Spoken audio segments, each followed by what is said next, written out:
ټل الفلاح سکول کې پرایویټ ایجوکیشن نیټورک تنظیم زیر اهتمام یو غونډه وشوه چې پکې صوبایي سینیئر نایب صدر ابراهیم پراچا، جنرال سیکرټري انس تکریم، صوبایي سینیئر رهنما هارون نیازی او الفلاح کالج سیسټم پرنسپل عبدالرفیع سره تحصیل ټل ضلع انګو پرایویټ سکول پرنسپلانو ګډون کړی و.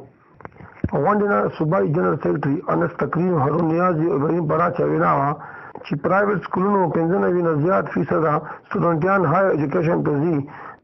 دوی زیاته کړه چې پرایویټ ایجوکیشن نیټورک همیشه د پرایویټ ادارو ته پیښې ستونزو حل کېدو لپاره په هر محاذ جنګېږي. انس تکریم زیاته کړه چې PSRA پلیټفارم باندې موږ پرایویټ سکولونو حق لپاره هڅې کوو. مونږ یو شارټ غونډه کې کابینټ جوړ کړو چې د ټل تحصیل په سطح باندې بدی چې کوم نجی ادارې د هغې ریپرزنټیشن کوي او د هغې خدمت به کوي. لکه زمونږ پرایویټ ایجوکیشن نیټورک چې کوم دی نو د هغې عهدهدار داسې ای چې هغه خدمتګاري په اصلي معنو کې.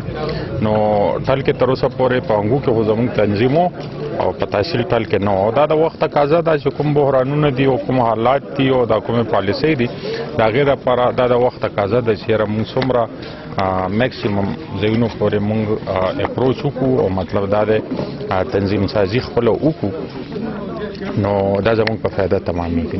غونډې په اخر کې الفلاح کالج پرنسپل عبدالرفیع، د ټل تحصیل صدر فرحات جان، جنرل سیکرټري احسان خان فائنانس او محمد انور انفارمیشن سیکرټري منتخب شو. کیمرامین پیوشاه ارمنی سره طوفان احمد خان، ساؤتھ نیوز تحصیل ټل.